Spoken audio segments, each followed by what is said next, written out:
दोस्तों सब्सक्राइब करें मेरे इस यूट्यूब चैनल को और दबाएं इस बेल आइकन को ताकि जब भी मैं नया वीडियो अपलोड करूं तो उसका नोटिफिकेशन आप तक पहुंच जाए। हेलो बच्चों, आज का अपना निबंध है नारी जाति का इतिहास और बदलाव। कि नारी जाति का जो इतिहास है वो कैसा रहा है, उनके क्या क्या योगदान रहे हैं और आज का उनका क्या क्या योगदान है आज के इस युग में, और उनके अंदर जो बदलाव है वो क्या क्या बदलाव हुए हैं समय के साथ साथ। तो ये सब बातें इस निबंध में हम चर्चा करेंगे। प्रस्तावना। सदियों से नारी को एक वस्तु तथा पुरुष की संपत्ति समझा जाता रहा है। पुरुष नारी को पीट सकता है, उसके दिल को और शरीर के साथ खेल सकता है, उसके मनोबल को तोड़कर रख सकता है, मानो कि उसे नारी के साथ ये सब करने का अघोषित अधिकार मिला हुआ है। मगर यह भी सच है कि विपरीत और कठिन परिस्थितियों का डटकर सामना करते हुए उन पर विजय प्राप्त की और इतिहास में अपना नाम अमर कर दिया। तो बच्चों, आपके लिए ये निबंध एक प्रकार से नया निबंध है, क्योंकि अन्य किसी यूट्यूब चैनल पर आपको ये ऐसा निबंध नहीं मिलेगा।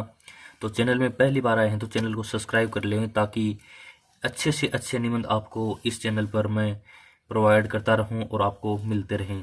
अब हम नारी जाति का इतिहास व उनमें देखे गए बदलाव, यानी जो नारी जाति का इतिहास है वो कैसा रहा है और उसके अंदर क्या क्या बदलाव देखे गए हैं, उनकी चर्चा करेंगे। वैदिक काल। वैदिक काल की नारियों ने पुरुषों के समकक्ष यानी पुरुषों के समान स्थिति का आनंद लिया, यानी पुरुषों के समान सभी अधिकार उनको प्राप्त थे।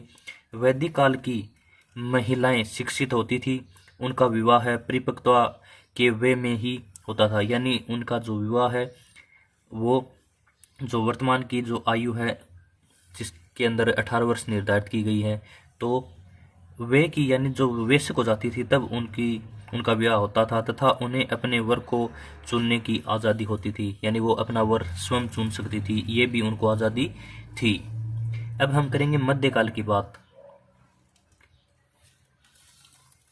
मध्यकाल में स्त्रियों की स्थिति में गिरावट आई, यानी स्त्रियों की स्थिति है वो मध्यकाल में थोड़ी गिर गई।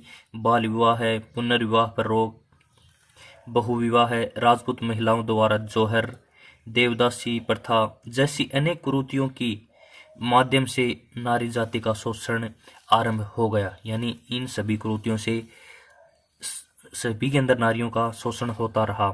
इसके बावजूद अनेक नारियों ने संघर्ष करते हुए राजनीति, साहित्य और शिक्षा और धर्म के क्षेत्र में विशिष्ट उपलब्धियां अर्जित कर सम्मान पाया, जैसे रजिया सुल्तान, गोडरानी दुर्गावती, रानी नूरजहां, शिवाजी की माता जीजाबाई जैसी महिलाओं ने राजनीति और मीराबाई ने भक्ति रस की धारा बहाई, और मीराबाई ने धार्मिक क्षेत्र में यानी धर्म के क्षेत्र में भक्ति रस की क्या है धारा बहाई। अब हम बात करेंगे अंग्रेजी राज्य की। अंग्रेजी राज में नारियों की स्थिति में धीमी गति से सुधार आना आरंभ हुआ, यानी जब अंग्रेजी राज्य आया उस समय नारियों की स्थिति के अंदर थोड़ा थोड़ा सुधार शुरू हो गया। राजा राम मोहन राय ने सती प्रथा के उन्मूलन, तो ईश्वर चंद्र विद्यासागर ने विधवा विवाह के पक्ष में बड़ा योगदान दिया। आज़ादी की लड़ाई में अनेक महिलाओं जैसे रानी लक्ष्मीबाई, डॉक्टर एनी बेसेंट, विजय लक्ष्मी पंडित, अरुणा आसफली, सुचेता कृपलानी और कस्तूरबा गांधी ने महत्वपूर्ण योगदान दिया। तो इन सभी महिलाओं का उदाहरण देते हुए जो अंग्रेजी राज्य है उस समय इन महिलाओं ने बहुत बड़ा योगदान दिया। अब हम आज़ाद भारत की बात करेंगे। आज़ाद भारत के बाद नारियों की स्थिति और उनका योगदान कैसा रहा है। आज़ादी के बाद सन 1950 में जब देश को संविधान मिला तो उसमें स्त्रियों की सुरक्षा, सम्मान और पुरुषों के समान अवसर व अधिकार मिले, किंतु अशिक्षा, पुरातनवादी सोच तथा कमजोर सामाजिक ढांचे के कारण नारी जाति उन अवसरों और अधिकारों का पूर्ण रूप से लाभ न उठा पाई। यानी जब भारत आज़ाद हुआ था उस समय की बात ये हम कर रहे हैं। उस समय नारियों की स्थिति में ज़्यादा कुछ प्रभाव नहीं हुआ, ज़्यादा उनके अंदर लाभ हैं उनको नहीं मिले और अवसर नहीं मिले। मगर आज़ाद भारत के इतिहास को नारियों की गौरव गाथा से रीता नहीं रहना था, यानी उनकी गौरव गाथा से खाली नहीं रहना था। इंदिरा गांधी ने 1966 में देश की प्रथम महिला प्रधानमंत्री बनी। यानी सबसे पहले जो इंदिरा गांधी ने अपना योगदान दिया, देश की प्रथम प्रधानमंत्री बनी। सुचेता कृपलानी है जो मुख्यमंत्री बनी थी यूपी की। किरण बेदी जो आईपीएस ऑफिसर।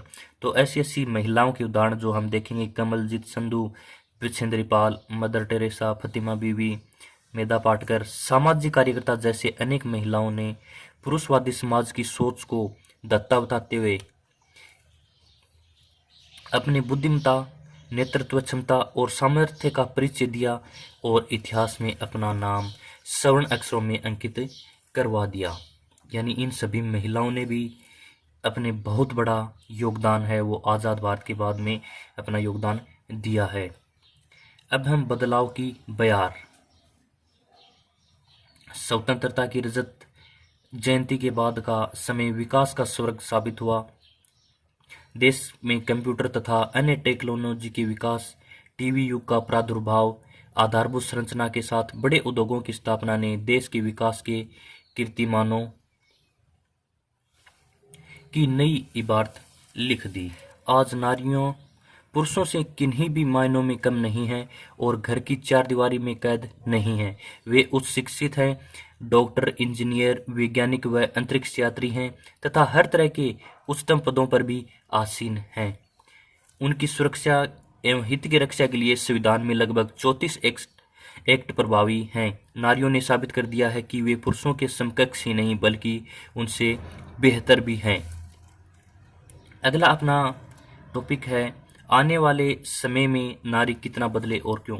कि आने वाले समय में नारी को कितना बदलने की ज़रूरत है और क्यों ज़रूरत है वो हम बात करेंगे।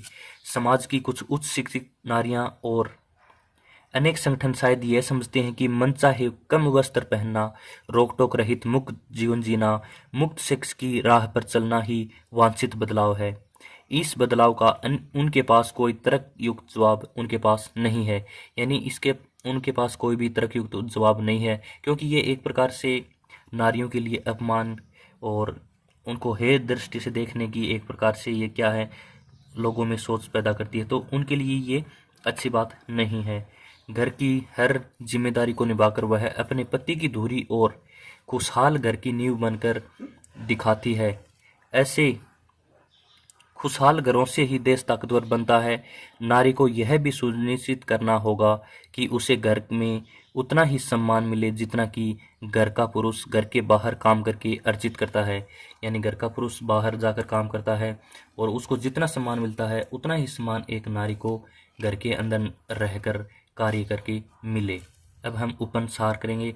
उपन्यास यही है कि नारी ने साबित कर दिया है कि वे जीवन की दौड़ में वह पुरुषों के समकक्ष ही नहीं बल्कि उनसे बेहतर भी हैं। यानी उनके इतने इतने उदाहरण हम नारियों के देखे हैं तो हम कह सकते हैं कि वो पुरुषों से किसी भी क्षेत्र में कम ही नहीं है बल्कि बेहतर हैं। वही जीवन की असली कलाकार हैं और पुरुष उनके हाथों का रंग और कागज है। यह दुनिया पल पल बदलती रहती है और नारियों को भी स्वयं की मौजूदा परिस्थितियों के अनुसार लगातार बदलते रहना होगा। यानी जैसा समय है उसके अनुसार ढलना भी होगा और अपने ऊपर जितने भी संकट आए उनका डटकर सामना करना पड़ेगा। तो दोस्तों कैसा लगा निबंध मेरे को कमेंट बॉक्स में ज़रूर बताएं। अच्छा लगा हो तो दोस्तों के साथ शेयर करें और चैनल को सब्सक्राइब करें। धन्यवाद।